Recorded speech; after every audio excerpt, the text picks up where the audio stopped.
Então, muito bem, nós estamos vindo de uma sequência de confraternizações, final de ano, e as equipes de célula, do louvor, de liderança, classe dos novos, né? Então, assim, final de ano é o ano que você ganha os quilos perdidos. Você acha, não é? E nesse instante que você acha os quilos perdidos, você não diz achado não é roubado, né? Ninguém diz esse ditado quando acha alguns quilos, não é? Pessoas estão engordando e outros estão emagrecendo e dizem, eu perdi 6 quilos. O pessoal fala assim, pois eu achei, né? E que, gente, eu tenho ficado muito rico ultimamente, eu tenho achado muitos quilos. Parem de perder quilos, pelo amor de Deus. Ok, então... Mas tem sido final de ano que os meus irmãos estão tendo muita comunhão, muita confraternização. E isso é realmente muito legal, muito bom mesmo que os irmãos vivam em união, não é isso? Deus é um Deus de reconciliação, ok? Não é Deus de birra, não é Deus de mimimi, não é Deus de milindre, não é Deus de pessoas fracas, é Deus de pessoas fortes. O povo que conhece o seu Deus é forte e faz proezas. Estão comigo? Então essa é uma característica de um povo que conhece o seu Deus. Ele é forte e faz proezas, ok? Então o natural é você ser forte e você fazer proezas. Então Deus é um Deus de reconciliação e Ele busca que os irmãos vivam unidos. É desse ambiente que Deus derrama a sua bênção. Toda casa que vive debaixo de confusão não prospera. Toda casa que vive debaixo de briga e de conflito não prospera. Onde é que a gente prospera? Quando há paz, quando há harmonia, quando existe união. Porque a Bíblia fala que é desse ambiente que o Senhor ordena a sua bênção. Eu pergunto para você, se você soubesse que a sua prosperidade financeira depende de você amar a sua esposa, você amaria mais ela? Toda vida que você olhar para ela e dizer assim, um dólar, assim, ver um símbolo do dólar na cara dela, e você dizer, Deus, né, do ambiente do amor, da intimidade, da comunhão, o Senhor derrama a sua bênção. Então, se você soubesse que a bênção depende de você vencer o seu ego, de você vencer os seus orgulhos, de você vencer os seus mimimis. Se você soubesse que a sua prosperidade depende disso, você trataria diferente esse assunto, não é mesmo? Pois a Bíblia diz assim, ele diz, do ambiente de união é que eu derramo a minha bênção. Ele disse, é como o orvalho que desce sobre o monte de Hermon. Então imagina de noite um monte e o Senhor derramando o seu orvalho. Aquele orvalho cai no cume e começa a se estender por todo o monte. E eu imagino que esse ambiente do cume do monte para baixo é a família. Vivendo em união. É como um monte que o Senhor começa a derramar a sua bênção e se estende de cima até embaixo, cobrindo os filhos, cobrindo os netos, cobrindo os bisnetos, cobrindo gerações, porque você aprendeu um princípio, que Deus é um Deus de reconciliação, não de briga, não de confusão, não de contendas. Agora, para que a gente viva bem, você concorda que a gente precisa amadurecer? Ismaías, na minha ausência, pregou aqui um texto, brinquei com ele essa semana toda, e o texto do Ismaías foi, quando eu era menino, pensava como menino, sentia como menino e agia como menino. Mas quando eu cresci, eu desisti dessas coisas. Vocês estão comigo? Criança briga por um pirulito que você tira da boca dele. Aí você pergunta, mas o que é um pirulito? Eu te dou 20, criatura. Mas a questão não é o que você pode me dar 20, é que você tirou o meu pirulito. Então a soma matemática dele é esquisita. Você tomou meu pirulito, o fato é esse. Não mexa no meu pirulito e a gente não briga. Então a gente cresce e continuamos do mesmo jeito. Se mexer no meu pirulito, vai ter pau. Não é? Ninguém mexe. Então, gente, para que a gente prospere, para que a gente cresça, a gente precisa desistir de coisas de menino. Se a gente der crédito à nossa alma, ela amarra e mata a gente. Porque nossa alma é cheia de rancor, é cheio de mágoa, é cheio de direitos, é cheio de coisinhas. E Deus está dizendo, tu vai ter que sair desse negócio aí. Isso é morte, isso é coisa de criança. Os meus filhos são maiores do que essas coisas. Jesus falou sobre você andar mais uma milha. Não é assim? Sobre você dar mais uma capa. Estão roubando a minha capa, cara, dá a outra. Aí você diz, pastor, mas minha esposa não está roubando nada de mim. Então por que está tendo confusão se não está roubando? Se você está em confusão é porque alguma coisa lhe foi tirada e você diz, é meu direito. Não é não? Então quando você acha que está sendo agredido e roubado em alguma coisa, você reage e o pau canta. Então o que Jesus está dizendo, aprenda a andar mais uma milha. Ou seja, quanto que você está disposto a andar, a fazer para viver em paz, para viver bem. Às vezes é abrir mão da sua razão, eu tenho direito. E é bom, em algumas ocasiões, a gente trocar o nosso direito pelo direito de ser feliz, não é não? Troque o seu direito pelo direito de ser feliz. Porque algumas coisas ficam travando o relacionamento da família e você prefere ficar com seu orgulho, com seu mimimi, do que viver bem com seu parceiro. Então, lembre-se disso. O Senhor derrama a sua bênção de um ambiente de paz, de um ambiente de harmonia. A Bíblia fala em Atos capítulo 2 que o Senhor fazia com que a igreja crescesse em graça e sabedoria. Graça e sabedoria, não estou certo? Diante de Deus e do povo. Se não é graça e sabedoria, pelo menos é em graça, é em favor. Diante de Deus e diante dos homens. A igreja crescia e ela achava graça diante das pessoas e diante de Deus. Agora, qual era a característica dessa igreja? Era uma igreja harmônica. Era uma igreja que orava uníssono e o Senhor tremia o lugar onde eles estavam reunidos. Era uma igreja que orava uníssona e o Senhor derramou o Espírito Santo sobre eles. E o apóstolo Pedro se levanta e prega como ninguém. Você já pensou? Você pregando junto comigo? Pastor, como é que eu estou pregando junto contigo? Se você está orando uníssono pelo seu pastor durante a semana toda. Por exemplo, os frutos do meu ministério serão os frutos do seu, porque é o corpo de Cristo. O jogador que joga e faz o gol não é diferente daqueles que estão pegando a bola lá atrás. Vocês estão comigo? É claro que os flashes vão estar em cima do cara que fez o gol. Mas ele não fez o gol sozinho.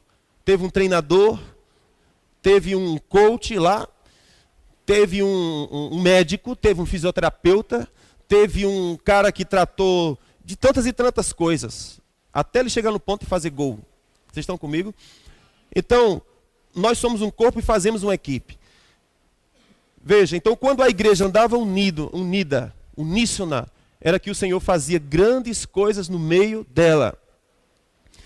Nós não somos uma igreja que estamos preocupados aqui em ver grandes milagres acontecendo e a gente chamando a TV Record ou a Band ou a Globo para fazer aqui uma cobertura porque Deus está fazendo grandes milagres. Eu não tenho essa intenção. Por favor, filmem, gravem, peguem o ângulo direito. Atenção, veja bem. Não estou preocupado com isso. Eu estou preocupado em gerar um ambiente de amor, gerar um ambiente de uma igreja que vive em união e naturalmente o Senhor manifesta o seu poder. Porque era nesse ambiente que o Senhor confirmava a sua palavra por meio de sinais e prodígios. Então o que o Senhor está buscando? Uma igreja que entende que viver em harmonia, que viver em união é a coisa mais preciosa da vida, porque Deus pulsa no seu coração por reconciliação. Não por juízo, não por julgamento, não por condenação, não por jogar fora, mas em reconciliar e chamar para perto. Amém? Então que a gente viva essa cultura do reino de Deus em casa. Na nossa família, na nossa célula, no nosso discipulado, valorizando e se importando com a vida do outro, enriquecendo a vida do outro. Amém, queridos? Muito bem. Dito isso, abra a sua Bíblia. Em Lucas capítulo 19, quero ler uma porção das Escrituras com você. E eu espero que a gente encerre uma série de ensinos hoje. Compreendeu que nós precisamos viver unidos? Que desse ambiente é que o Senhor leva seus filhos a prosperar? Glória a Deus. Então, pense aí no que você precisa fazer. Abra mão dos seus direitos. Algumas pessoas dizem assim, mas é porque tem uma parte da Bíblia que diz assim, dá a tua face, né? Bateu numa face, dá a outra. E teve tanta gente que fez tanta confusão com esse versículo, dizendo, como assim? Bate na minha face, eu tenho que dar outra. Você está doido? E tem até pessoas que fazem piadas do tipo assim, diz que tinha um novo convertido numa empresa, e os caras gostavam de tirar onda com ele, e dizia assim, ei, tu agora é crente? Sou. E tu é crente da Bíblia? Sou crente da Bíblia. E aquela parte que diz que dá um tapa no lado e oferece o outro, é verdade, está na Bíblia. Aí o cara falou, então vamos ver se isso é verdade. Pegou, sapecou o tapa nele, disse, agora oferece o outro. Ele ofereceu, e disse, pá. Aí o cara disse, pronto, daqui para frente a Bíblia não diz nada, sapecou o murro no outro. A Bíblia só diz essa parte. Então o pessoal pega a Bíblia para fazer uma... A Bíblia só fala até aqui, irmão. Daqui para frente não diz mais nada. Agora é comigo. Até umas horas. Então a gente acha desse versículo um argumento para a gente fazer esse tipo de gracinha. Mas algumas pessoas julgam que esse texto é injusto, porque você recebe uma palmada numa face e oferece a outra. Mas o que é que significa isso? Significa que a gente não tem amor próprio? Significa que a gente não se valoriza? Não significa nada disso. Na verdade, nunca foi a intenção de Deus que você perdesse o seu valor próprio. Virasse uma coisa que as pessoas podem pisar e esmagar. Não é assim que funciona. Mas dentro desse contexto, o Senhor falou sobre você andar mais uma milha. Se alguém te obriga a andar uma milha, ande duas. Se alguém rouba a tua capa, dá a túnica. Se alguém bate na tua face, dá outra. Ele vem numa sequência de ensinamentos. E o que é que significa isso? Cara, eu me lembro do exemplo que o pastor Felipe Valadão contou, que eu achei muito legal. Ele conta do início do ministério dele. Começou a pregar. E a primeira vez que ele pregou, acho que foi assim. Ele pregou na igreja, no dia seguinte, chegou na casa do pastor e o pastor disse, rapaz, tenho recebido muitos e-mails a seu respeito. Aí ele disse, glória a Deus. Eu disse para o senhor, pastor, que eu sou chamado. Eu disse para o senhor que eu sou um pregador. Eu disse para o senhor que eu ia arrasar, né? Coisa do tipo assim. Aí o pastor disse, não filho, foi 100 e-mails de reclamação. Aí ele murcha, né? Aí o pastor diz assim, agora se sente naquele banquinho ali, pega o computador e envia um e-mail para cada um desses irmãos. Aí ele disse, brincadeira um negócio desse. Como assim? Isso. Eles bateram na tua face e agora é hora de você oferecer a outra. Vai lá no computador e diga, meus amados, tenha paciência comigo. O Senhor ainda está trabalhando comigo, vai dar certo, um dia dá certo. Deus te abençoe, aleluia. Meu amado, desculpe pela pregação horrível de ontem. Porque eu estou um menino aqui em treinamento, o pastor está me ajudando, que o Senhor te abençoe. Tenha paciência comigo mais um pouquinho, vai, envia para os 100 e-mails. Isso é oferecer a face. Isso é você andar mais uma milha. Isso é você fazer o que normalmente você não faria. Isso é você ser esticado para andar em comunhão e paz com seus irmãos. Agora pergunta se isso arrancou algum pedaço dele. Pergunta se isso tornou ele menor. Não é? Então existem algumas coisas que a gente precisa aprender com Jesus, porque do contrário nossa alma vai matar a gente. Porque nossa alma é mal acostumada, viu gente? É mal acostumada. Então deixa eu ler um texto com vocês. Lucas capítulo 19.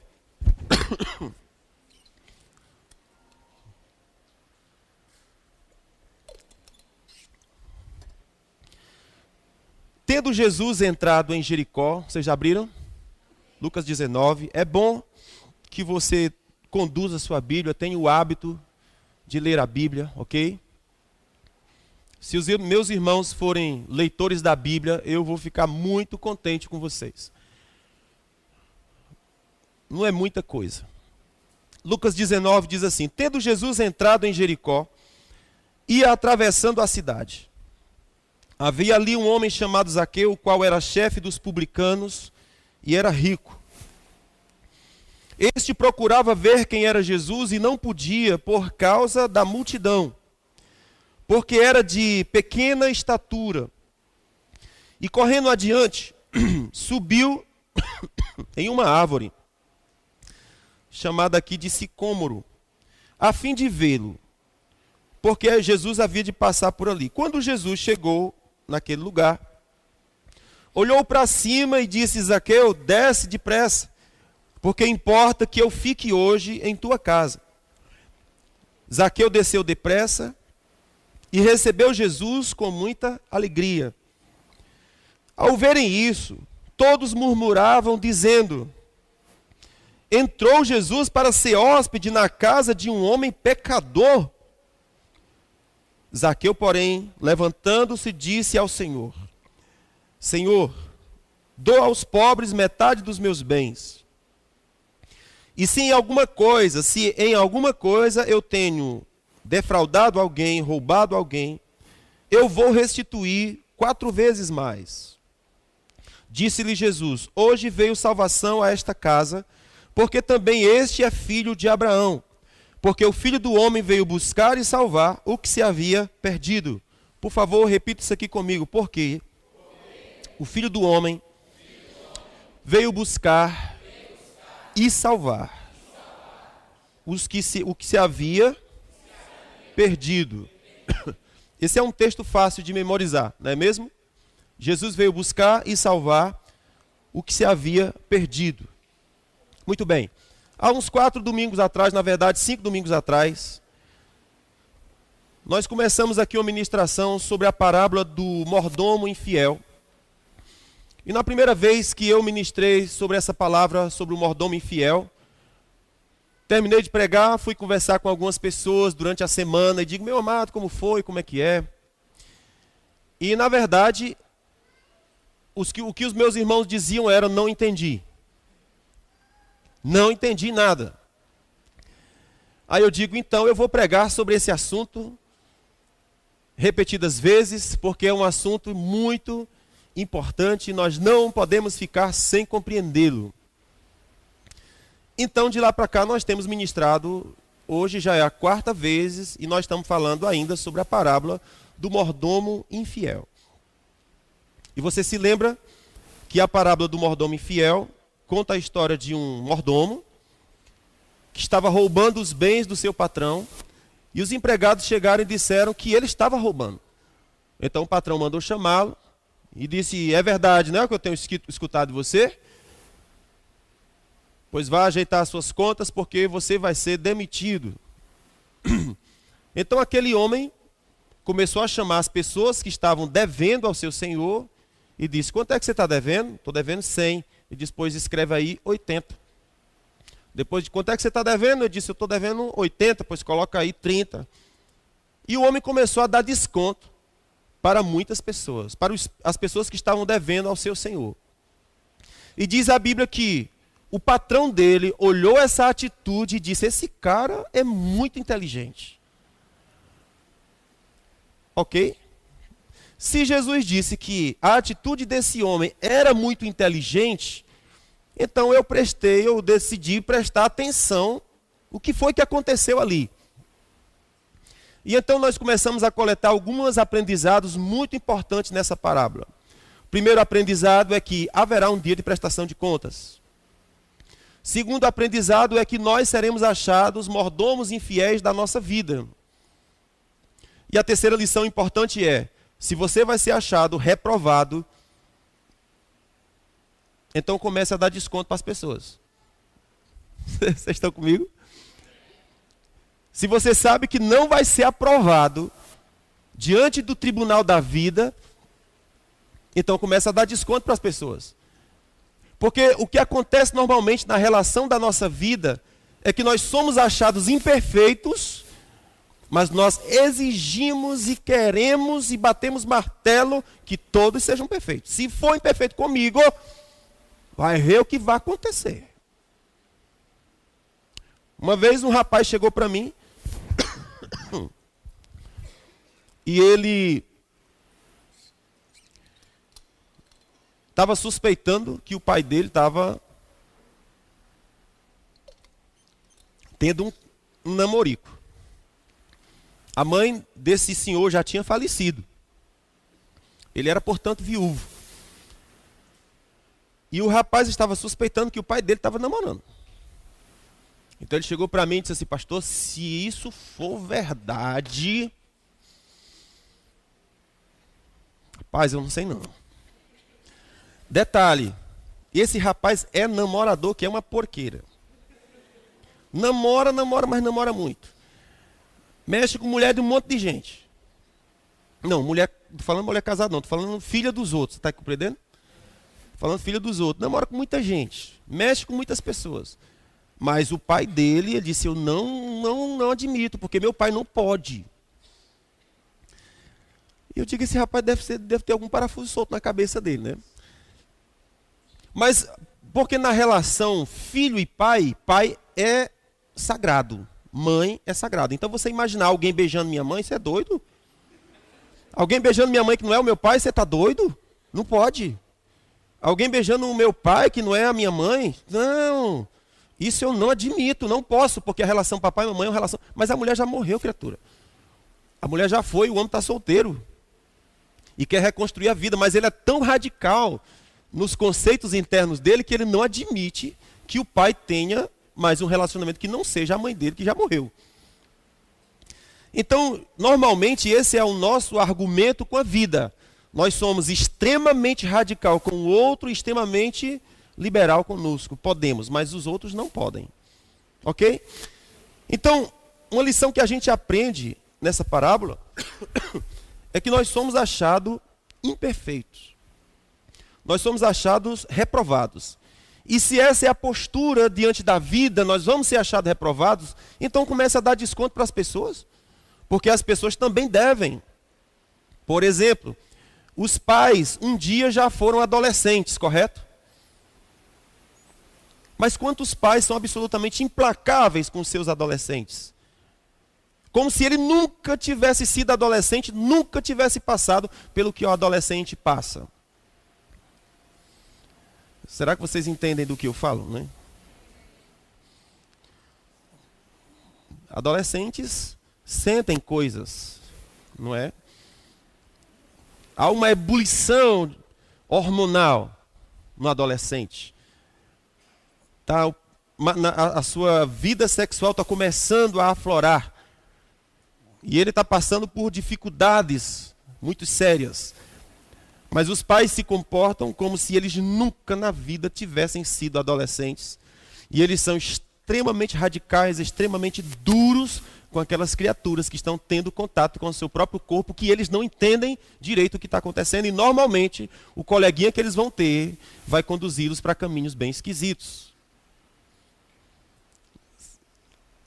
Então é mais ou menos essa situação que a gente enfrenta. Nós não somos perfeitos, mas exigimos perfeição de outras pessoas.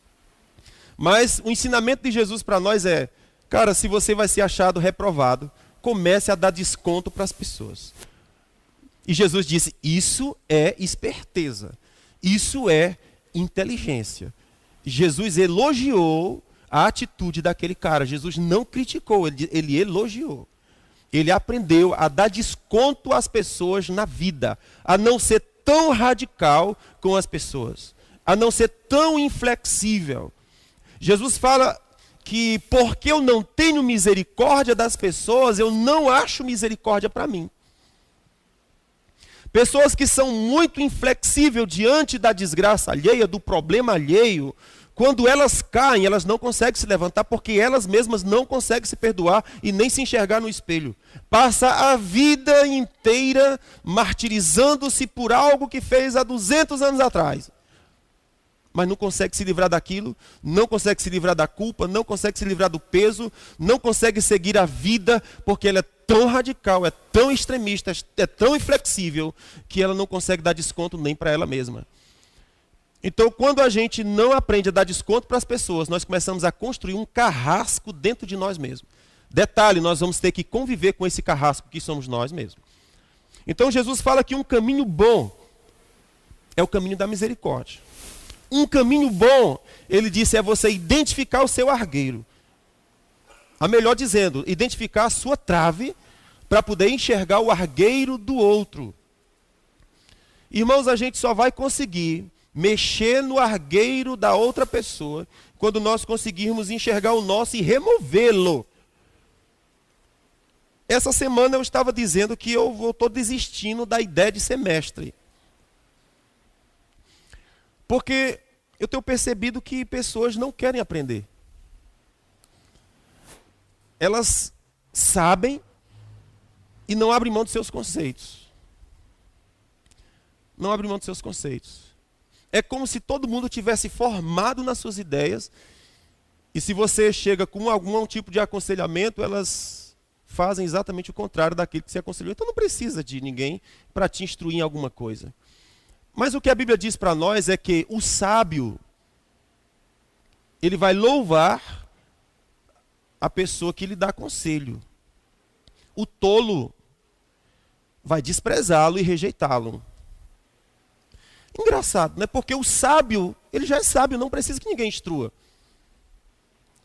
Mas ele está dizendo que quando a gente se torna sábio, é que a gente quer aprender.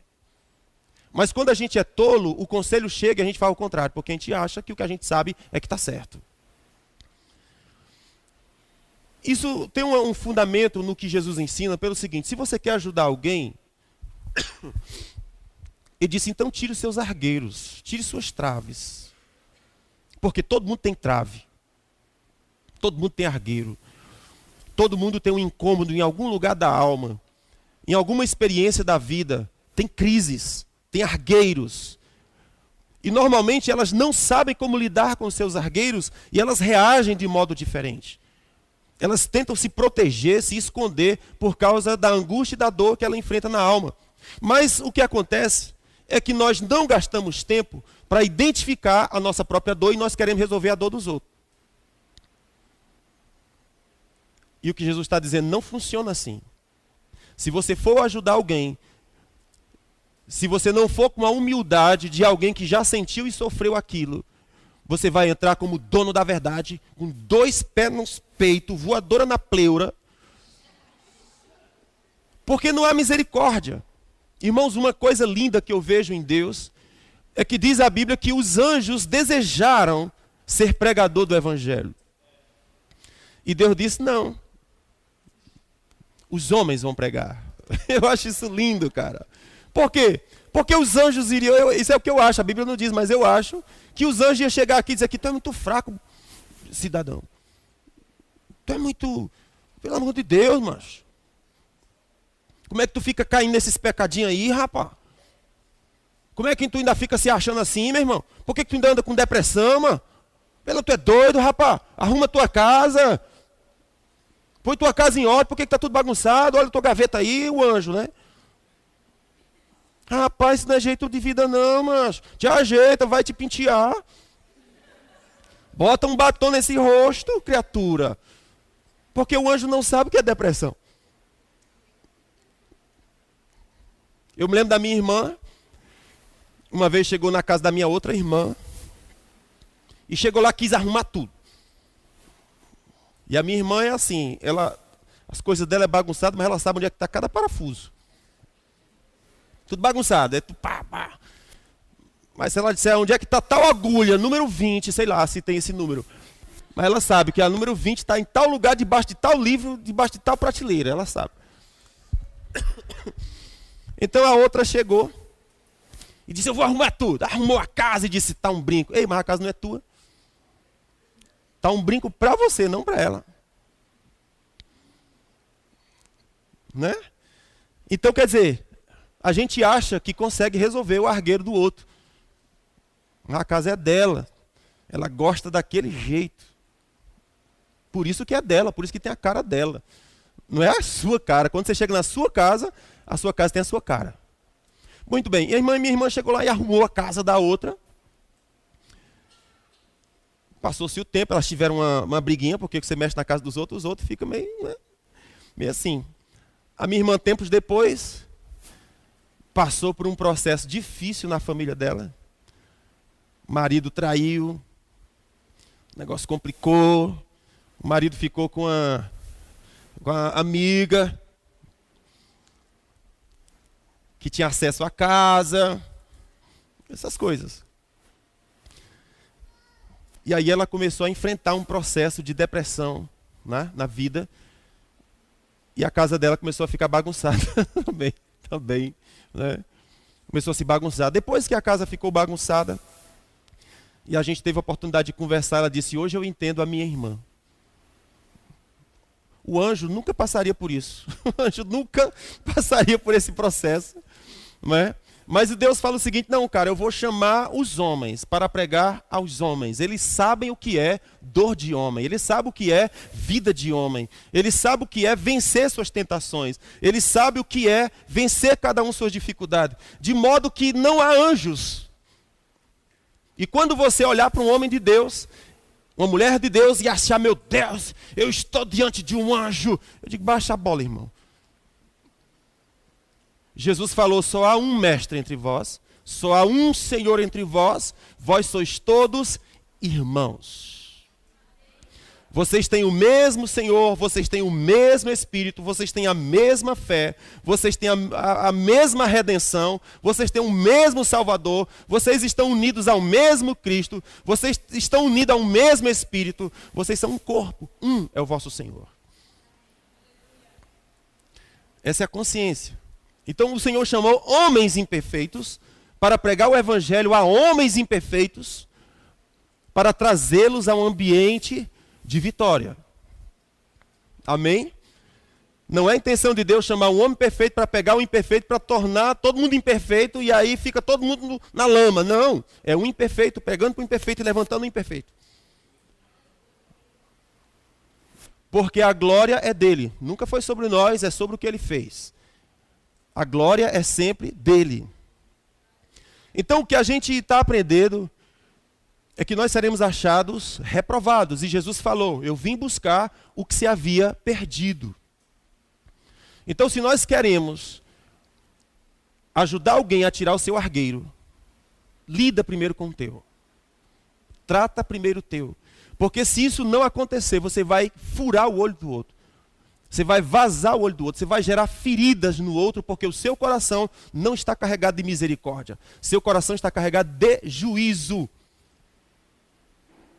Mateus capítulo 23, Jesus fala coisas terríveis. Mateus capítulo 23 é um texto fantástico. Mas ele está exatamente tratando essa complicação que existe na vida religiosa. Existe um grupo de religiosos rigorosos, rígidos, petrificados. E Jesus os chamou de hipócritas, Jesus os chamou de cegos e os chamou de idiotas. E por quê?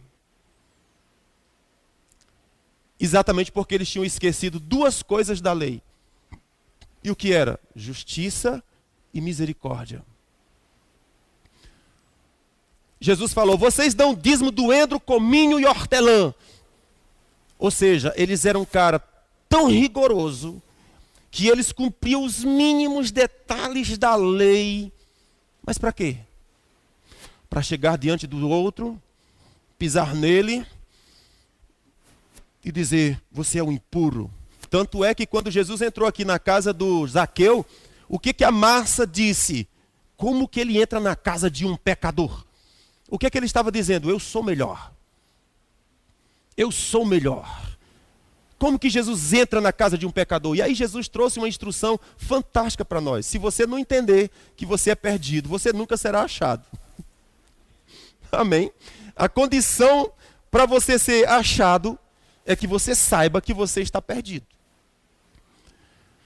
Então Jesus disse, eu vim buscar e salvar o que se havia perdido.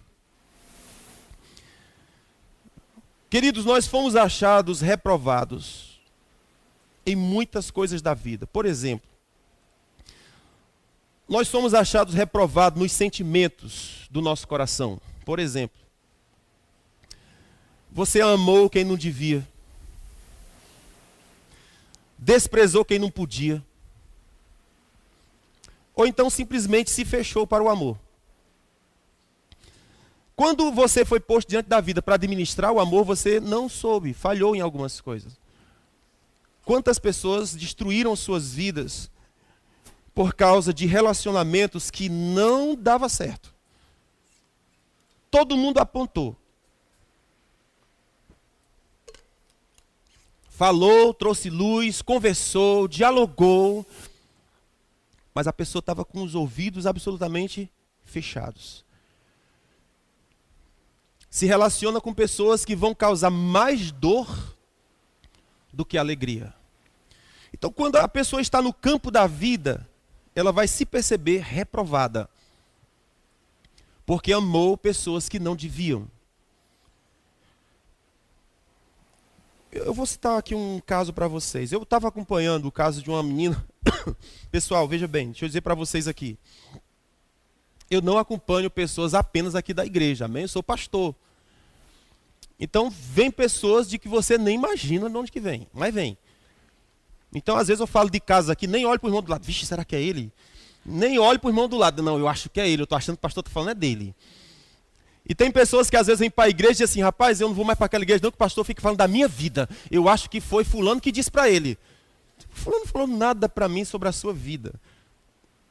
Simplesmente a sua história se identifica com a história de alguém, porque é a dor do ser humano.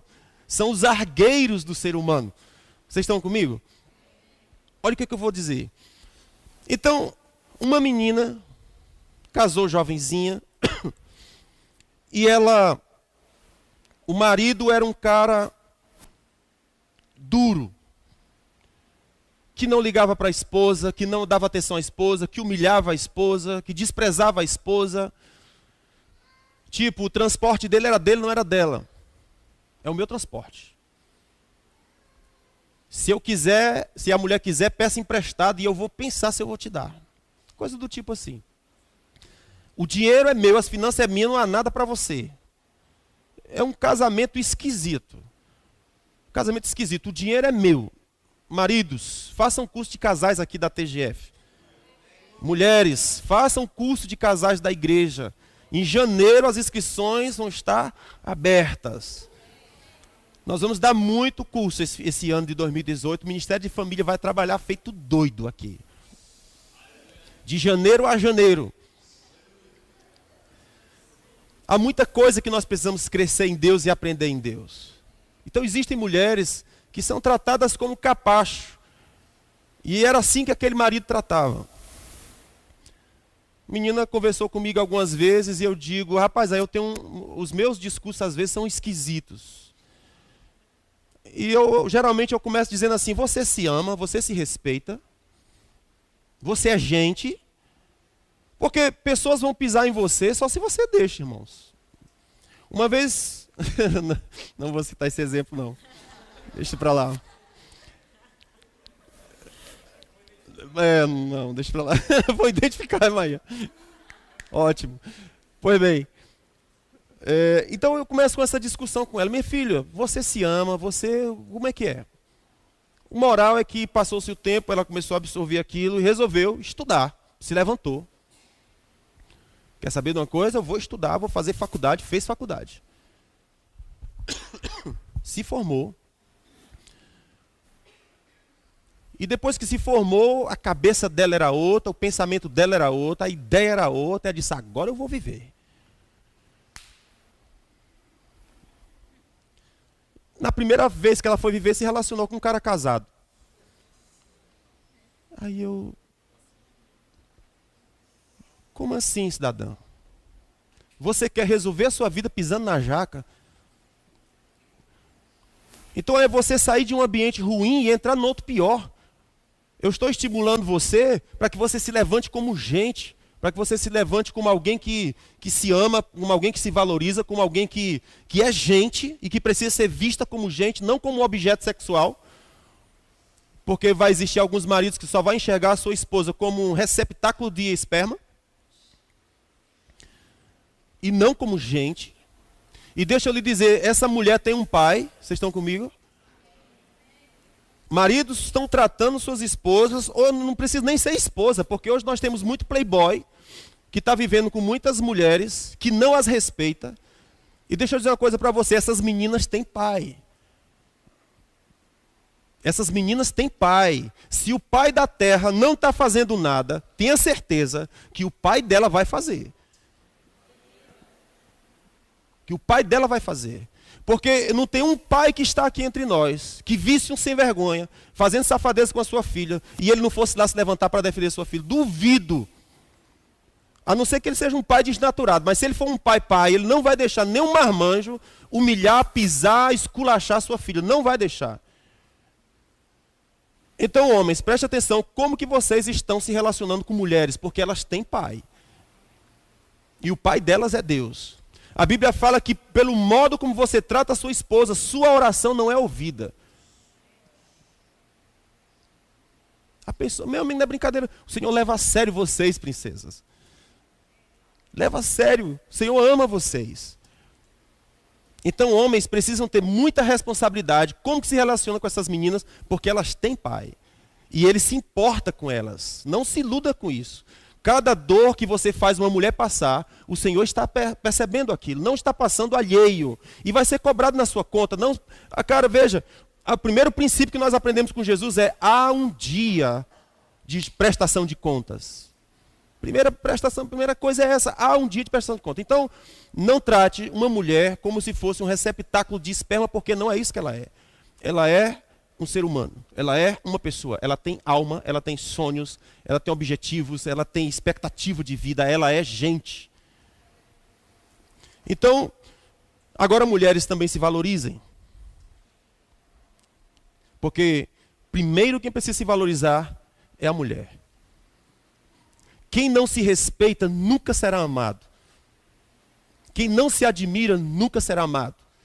Eu tive com um casal essa semana,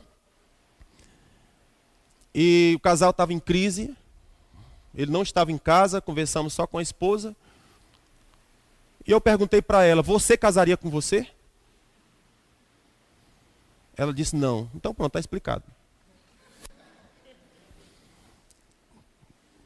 Você percebe? Você casaria com você? Não. Então mude. Se você não vale a pena, quem é que vai achar que você vale? Você está comigo? Eu sei que essas coisas, irmão, às vezes a gente dá certos conselhos que é tipo assim: ou você ressuscita ou morre. Não é? É tipo bezetacil, não sei quantos miligramas. Cara, ou você levanta ou você vai morrer. Mas é assim mesmo, queridos.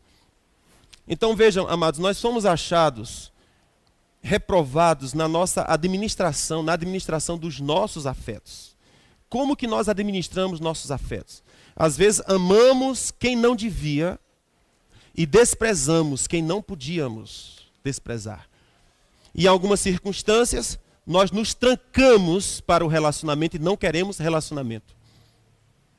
Então existem modos que nós lidamos com as coisas da vida que nós somos achados maus administradores daquilo. Vocês estão comigo?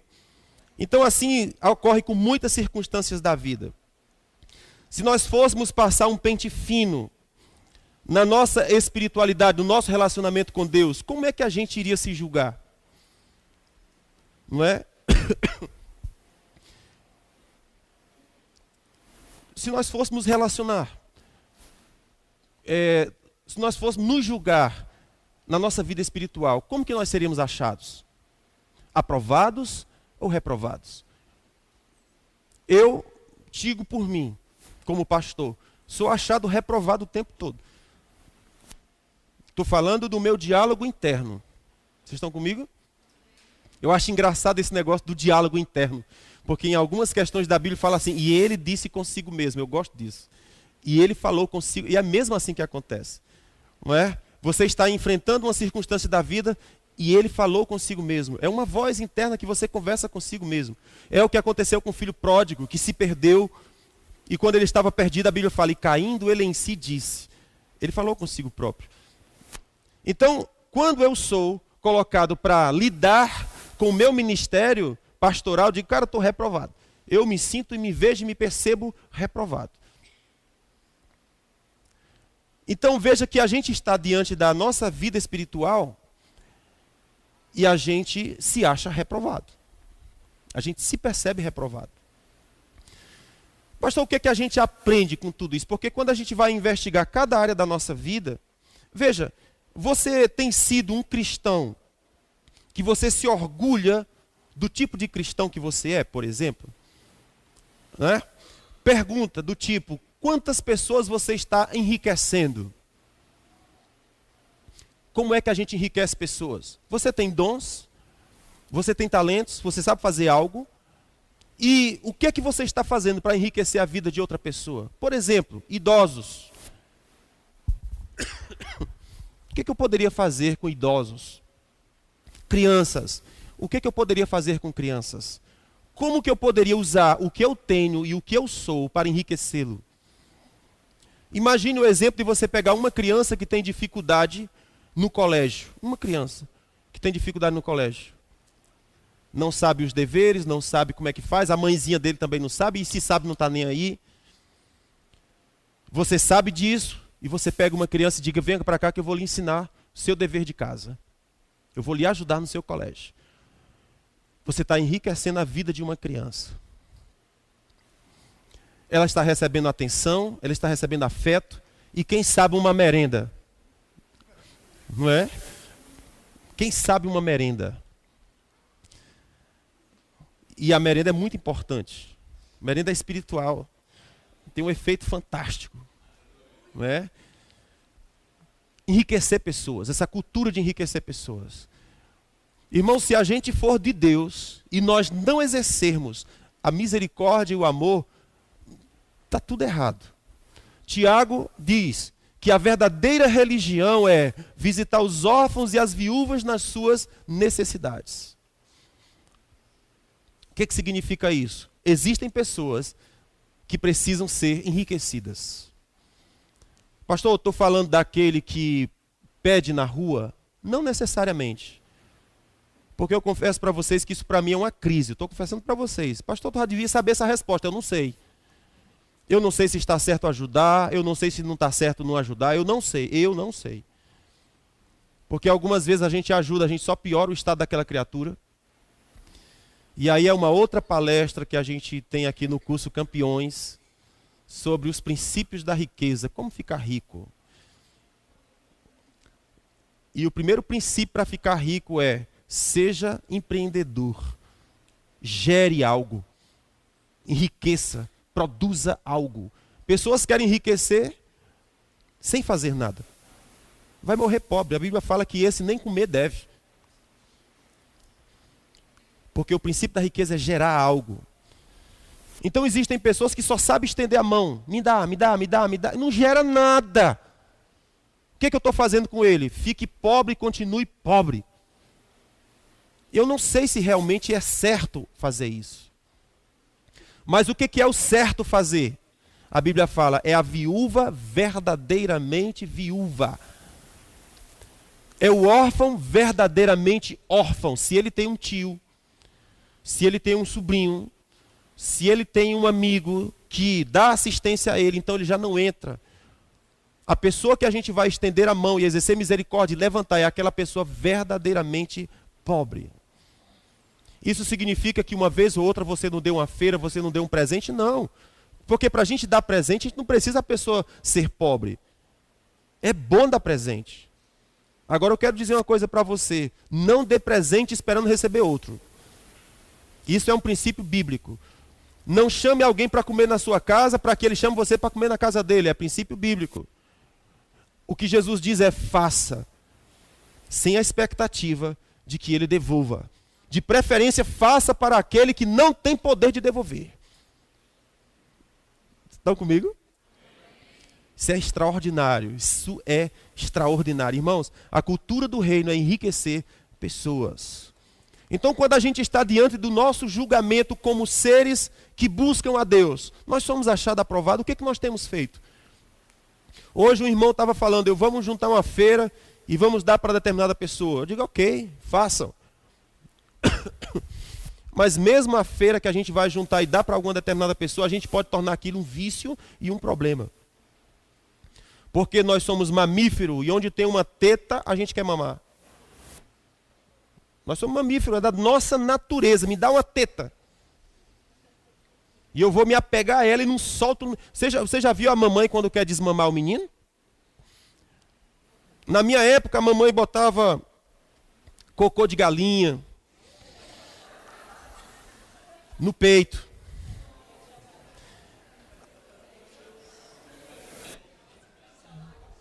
É braba, a situação é braba. Pra quê?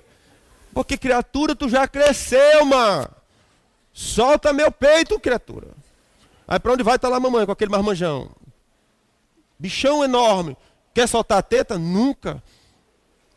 Alguns vão colocar pimentinha, né? Bota um pouquinho de molho, aí não dá, e chora, esperneia. Não quer soltar a teta, nós somos mamíferos. Isso acontece com o marido, isso acontece com a esposa. Se acha no marido aquele que faz tudo para mim.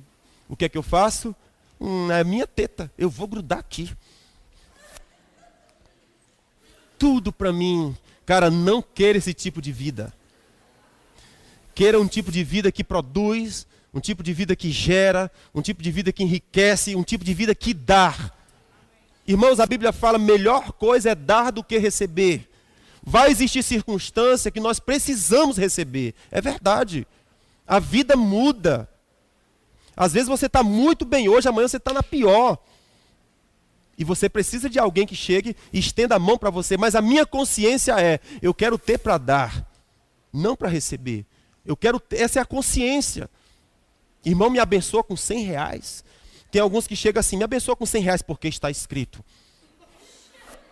Melhor coisa é dar do que receber. Se você der, Deus te dará 100 vezes mais. Eu digo, e por que você não dá? Se você sabe que se você der, o Senhor te dará 100 vezes mais, pois começa a dar. E é assim que a Bíblia fala, melhor coisa é dar. Quando você dá, você está tendo uma expectativa realmente de aumento. Então, quando a gente está naquela condição de apenas estender a mão e receber, estender e receber, cara, não tem crescimento nisso. Mas o crescimento tem quando você gera, você produz e você tem para dar. Você tem para enriquecer. Essa é a mentalidade. O que eu estou dizendo para os meus irmãos? Que nós vamos lidar com as questões da vida. Eu falei primeiro dos sentimentos. Agora eu estou falando da sua vida com Deus. Você vai se achar reprovado em algumas coisas. Então você precisa reagir naquilo. E eu estou aconselhando que os meus irmãos se tornem enriquecedores de outros. Amém? Consciência de enriquecedor de outro. Isso é prosperidade. Alguns pensam que prosperidade é ter dinheiro. Não, prosperidade é o que você faz com o seu dinheiro. Existem pessoas que têm muito dinheiro, mas são extremamente pobres. Mas existem pessoas que são pobres e elas são ricas. É um negócio complexo, porque isso é coisa de mente, é na mente que se resolve essa questão. Amém? Muito bem. Eu vou encerrar nossa conversa. Espero que você tenha sido abençoado, mas eu quero que fique firmado. Não se vem para cá, louvor.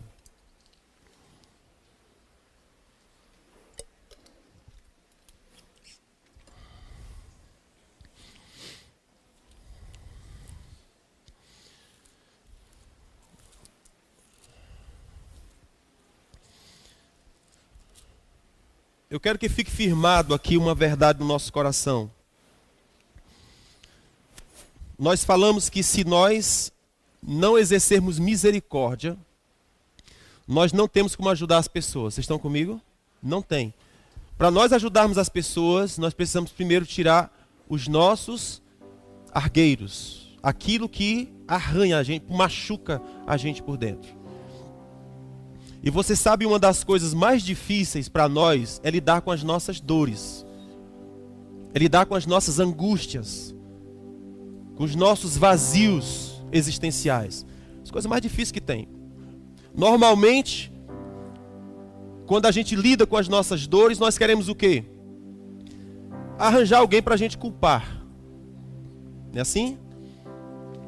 A minha dor é culpa do fulano. É culpa do ciclano. Colocar alguém, arranjar alguém para colocar a culpa. Segundo comportamento que a gente acha é assim, bom, para mim lidar com a minha dor, eu sou um coitadinho. É o modo como eu lido com a minha dor. Eu quero que as pessoas tenham pena de mim. Uma vez eu estava falando com uma mulher depressiva, aí chegou uma outra que era depressiva igual. Então ela disse assim, até que enfim alguém que me entende. É assim que acontece. Quando eu lido com a minha dor, primeiro, eu quero alguém para eu colocar a culpa. Segundo, eu quero assumir uma postura de coitadinho. Deixa eu relembrar vocês. Deus não tem filhos coitadinhos. Os filhos de Deus receberam espírito de ousadia e de intrepidez. Deus não tem filhos coitadinhos. Deus não tem filhos pedintes. Deus tem filhos que geram. Deus tem filhos que prosperam. Tem filhos que crescem. Tem filhos que avançam. Cara, essa determinação do coração não há quem impeça. É como um rio. Se um rio estiver correndo e uma barreira se colocar no meio, ele vai bater contra aquela barreira. Dia e noite. Dia e noite. Um dia a cidade vai estar dormindo e aquela barreira vai romper. Porque o rio não parou de bater naquilo que se colocou no seu meio. Assim são os filhos de Deus. Quantos obstáculos apareçam, mais espírito de ousadia vem para ficar batendo contra aquilo até que arrebente. Então veja, quando a gente lida com as nossas dores, a primeira atitude é: eu quero alguém para me culpar. Pode ser meu pai, pode ser minha mãe, pode ser o país que eu nasci, pode ser a cidade que eu moro, pode ser a cor da minha pele, pode ser porque eu sou gordo, pode ser porque eu sou magro demais, pode ser porque eu sou feio, ou então pode ser até porque eu sou bonito demais, mas eu tenho que arranjar alguma coisa para botar a culpa. Esse é o primeiro posicionamento. O segundo posicionamento é aquele sentimento de coitadinho. E o coitadinho vai querer um outro coitadinho para se enroscar e dizer até que enfim, achei alguém que me entende. E quando você fica nesse ambiente, você está no ambiente do cachorro, do cão. Qual é o ambiente do cão? Ele lambe as feridas, mas não cura. Cachorro lambe ferida, mas não cura. A pergunta é: o que você quer? Um cachorro para lamber suas feridas? Vai te levar à morte. Mas se você quiser cura, você vai ter que aprender a lidar com essas coisas e se levantar por dentro. E nesse momento você vai precisar de fé. Porque você vai olhar para dentro de si e dizer: eu não tenho vontade. Então você vai precisar de uma dose de fé. O que nos levanta, existe um espírito de fé. Amados, existe um poder liberado na palavra que arranca você por dentro. Isaías 61 diz: o Espírito do Senhor me ungiu para curar os quebrados. Então existe uma unção que acompanha a ministração da palavra, que cura o quebrado. Hebreus capítulo 4 fala que a palavra ela é uma espada aguda que penetra alma e espírito e é apta para discernir pensamentos e intenções do coração. Ela vai profundo para mudar alguma coisa ali. Então a postura do coitadinho não vai ajudar. Não procure alguém para lamber as suas feridas. Um ferido vai sempre procurar um outro ferido. Alguém que me entenda. Não, enquanto você se mantiver nesse ambiente, você vai estar sendo lambido e lambendo. Mas a ferida não muda. A Bíblia fala: acolha com mansidão a palavra que você tem ouvido e ela salvará você. Então o conselho é: deixe de ser mestre para os outros e seja mestre para você. Deixe de dizer na vida dos outros o que está errado na vida dos outros e olhe para ver dentro de você. Beba da sua sabedoria, coma da sua sabedoria, se levante com a sua sabedoria e então você poderá ajudar alguém. Porque você não pode fazer nada por ninguém que Deus primeiro não tenha feito em você. Você só pode ajudar alguém se Deus primeiro fizer em você. E deixa eu te dizer, Deus está doidinho para fazer isso. Para mexer águas profundas, para mexer em dores profundas. Eu já tenho estado em ambientes em que o poder de Deus vem sobre pessoas e elas gritam, elas gemem, e às vezes é um grito tão profundo da alma que a gente não tem como descrever aquilo. O que está acontecendo? Isso que Isaías falou: a unção do Senhor está sobre mim para levantar o quebrado. Ninguém pode fazer isso. Deus pode, porque Deus fez você. E onde está quebrado, Ele pode ir lá e restaurar aquilo. Agora, qual é o conselho de Deus nisso que a gente tem ouvido hoje? Pare de julgar os outros. Pare de condenar os outros. Dê desconto para os outros. Releve muitas coisas. Ande milha com o outro. Dê a capa para o outro. Não seja turrão inflexível. Porque o inflexível quebra fácil. Vocês estão comigo? Você já viu aquelas árvores gigantes, tombadas, derrubadas? O que aconteceu com elas? Elas estão duras. O vento vem e ela quebra. Mas quando você vê uma árvore jovem, o vento vem, ela se abaixa. Quando o vento passa, ela sobe. Que dano ela teve? Nenhum. O que Jesus está dizendo aqui? Aprenda a viver dando desconto. Seja flexível. Pare de ser turrão. Pare de ser tão legalista. Tão certinho. Matemática 2 mais 2 igual a 4. Nem sempre a matemática com os nossos filhos vai bater. Nossos filhos não são perfeitos. Muitas vezes meus filhos chegaram para mim e disseram: papai, é o seguinte, tenho muitas queixas. Aí eu disse para eles: no dia que vocês forem um filho perfeito, eu serei pai perfeito. Faça isso. Vocês estão comigo? Aprender a dar desconto para as pessoas. Viver uma vida com mais leveza. Viver uma vida com mais misericórdia pelos outros. Haverá um juízo e nesse juízo eu vou estar reprovado. Se eu vou estar reprovado, então começa a dar desconto para as pessoas. E Jesus fala: isso é sabedoria. Isso é sabedoria. Isso é sabedoria. Viver uma cultura de dar desconto para as pessoas. Releva. Deixa passar. Deixa passar. Porque senão a gente começa a engolir as coisas e ficar empanturrado. E a gente se mata com o nosso próprio ódio, com a nossa própria mágoa, com o nosso próprio rancor, com o nosso próprio direito. E tudo que a gente quer na vida é ser feliz. Mas como que a gente vai ser feliz se a gente acumula tudo que é de lixo, tudo que é de podre, tudo que é de ruim? Vocês estão comigo? Então essa é a cultura que Jesus está falando. Aprenda a dar descontos. Aprenda a viver a vida dando desconto. Porque em muitas áreas da vida eu estou reprovado. E as outras pessoas também estão. Mas elas estão tentando viver sua própria dor, sua própria existência, tentando melhorar, tentando crescer, tentando chegar no fim. E não vou ser eu que vou atrapalhar. Vou ser eu que vou ajudar. Vocês estão comigo? É aquela mão que levanta. Jesus fala: se você se torna misericordioso, é misericórdia que você vai achar. Se você ministra bondade, é bondade que você vai achar. Aquilo que você semeia é o que você vai colher. Então, se eu quero que os meus filhos me amem, ame seu filho. Se eu quero que a minha esposa melhore, melhore você. Essa parte é difícil, né? Não? É um remédio amargo. Eu prefiro alguém que me lamba e diz assim: não, você está certo, seu marido realmente não presta não, aquilo é uma praga, joga aquilo fora. Você está certo, mulher, é verdade. É verdade. Você não tem que aguentar nada disso não, mulher. Abre mão dessas coisas. Isso é a ferida lambendo a outra ferida, é o cão lambendo o outro. Mas Jesus fala: quer remédio bom? Quero. Libera perdão, cara. Vive leve.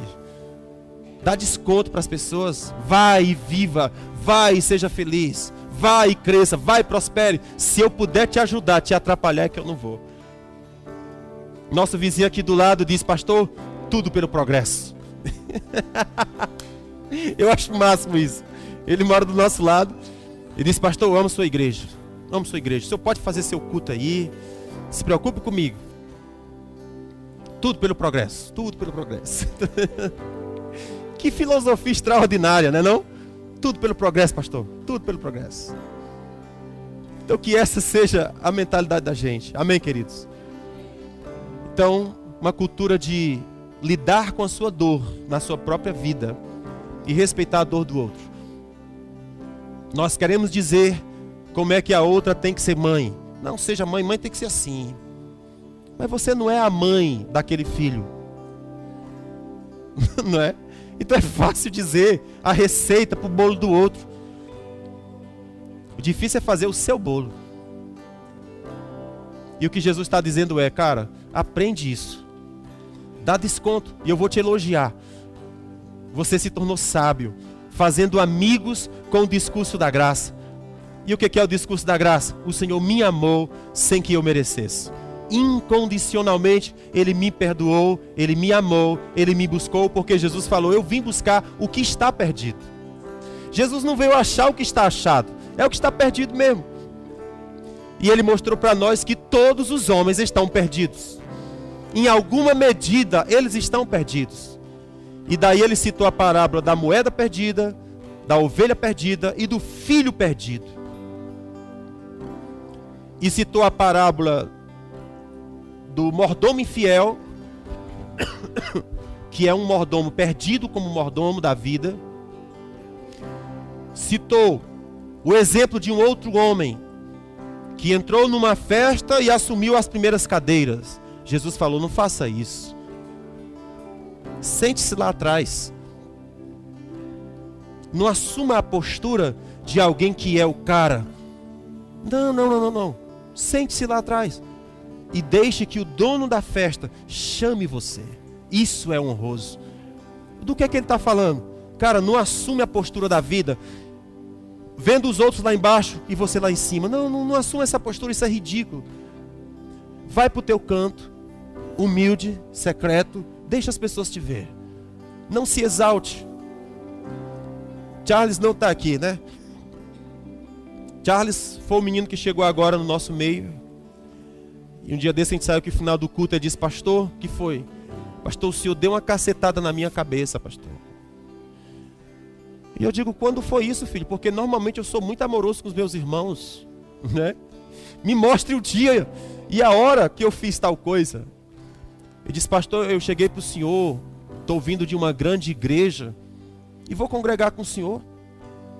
E o senhor disse, eu perguntei, como é que a gente faz aqui na igreja? Eu digo, primeiro passo, vá para a classe dos novos. Aí disse, pastor, fala sério. Eu já estudei teologia. Eu era pregador. Aí o senhor chega e manda eu ir para a sala dos novos. E aí os meninos ainda ficam anunciando e dizendo, ainda que seja o Papa que venha congregar conosco, a gente dirá, vá para a classe dos novos. Aí disse, oxe, eu estou muito distante do Papa. Então eu vou para a classe do novo, né? Aí disse, pastor, você deu uma cacetada. Mas é assim mesmo, os nossos orgulhos precisam ser tratados. Eu vi muitos casos de homens e mulheres de Deus que foram tratados, chegando na igreja com muitos talentos e dons, e o pastor disse, qual é o meu trabalho? Perguntou o pastor, né? E o pastor disse, seu trabalho, está aqui um balde, uma vassoura, vai limpar o banheiro. Eu limpar o banheiro? Olhe para os meus diplomas. Veja as minhas especializações, limpar banheiro, pastor. Existem algumas igrejas aqui que tem cirurgiões famosos, que tem juristas famosos. Quando você passa, eles estão sinalizando para o carro, por favor, estacione aqui, com a sua batinha. Aí os clientes chegam e dizem, como assim, cara? Não pode? Você percebe? Há um orgulho para ser quebrado. Jesus falou, não senta nas primeiras cadeiras. Não vai olhar para as pessoas de cima para baixo. Senta lá atrás. Dá honra para os outros. E deixa que o Senhor te veja e te puxe para os lugares elevados. Isso é honroso, falou Jesus. Cara, isso é lindo, isso é evangelho. Não tem mimimi. Tem pessoas que têm que quebrar o coração, tem que quebrar para poder entender que Jesus veio buscar perdido. Não foi pessoas que estão tão cheias que não pode Deus colocar mais nada, que está cheio demais. Deus veio buscar pessoas perdidas que dizem, pai, eu preciso ser salvo por ti. Existem dores dentro de mim que eu não sei elaborar, que eu não sei dialogar com elas. E elas estão me destruindo. E Jesus fala, quer fazer? Quero. Senta lá atrás. Porque aos humildes normalmente eu exalto. Um outro exemplo, Jesus falou do perdido que recebeu o convite para a grande festa e desprezou. Jesus fala, isso não é inteligente. Você precisa entender que uma festa foi feita por Deus e chamou você para participar. Então não seja arrogante dizendo eu não preciso dela. Vocês estão comigo? Existem pessoas que dizem, eu não preciso desse negócio de religião. Eu não preciso desse negócio de igreja. Para seguir Deus eu não preciso de igreja. Só se for outra Bíblia que você está lendo. Porque a Bíblia que a gente lê diz, não deixe de congregar. Tanto mais quanto você vê que aquele dia final está se aproximando. Se você percebe que o dia final está se aproximando, você tem que vir para a igreja. Para aprender de Deus, para se fortalecer de Deus. Amém, queridos? Então, essas são parábolas que Jesus falou de pessoas perdidas que ele veio buscar. Porfiai por entrar pela porta estreita, disse Jesus, porque apertada é a porta que leva para o céu. Amados, por muitas vezes, eu pensei que esse versículo estava falando de pecado. Eu dizia assim, ei, entre pela porta estreita, porque o caminho é apertado para as pessoas que querem se relacionar com Deus. Então eu dizia, largue seus pecados e venha se relacionar com Deus. Era assim que eu pregava. Depois eu entendi que Jesus não está falando de pecado, ele está falando de orgulho. Largue suas sacolas de orgulho, porque a porta é estreita e você não pode entrar com ela. Só cabe você e eu. E nesse ambiente você precisa entender que eu sou o Salvador e você é o perdido. Mas existem pessoas que são tão inteligentes que elas dizem, eu não preciso disso. Eu tenho a minha intelectualidade. Outros dizem, eu não preciso disso, eu sou muito espiritual. Eu sou muito bom. Eu faço bem para o fulano, para o ciclano. Não, eu sou muito bom. Jesus fala, se esforce e entre na porta estreita, porque nela só entra você, só cabe você, só tem a sua forma. Nenhuma mochila você pode levar. Você fica totalmente despido, assim como você nasceu da sua mãe. Você nasceu da sua mãe sem orgulho. Quando o médico bateu na sua bunda, você não olhou para ele e disse assim, como é que é? Vai continuar batendo. Papai, você não está vendo não? Ou então eu digo, ó, depois a gente se acerta, hein? Eu te pego lá fora. Não, o bebê não nasce assim, ele leva palmada, o máximo que ele faz é chorar. Ele está esvaziado. E porque ele está esvaziado, ele começa a crescer. Receber. Jesus fala, quer entrar na porta estreita? Quero. Cara, se esvazia. Tira teu orgulho espiritual.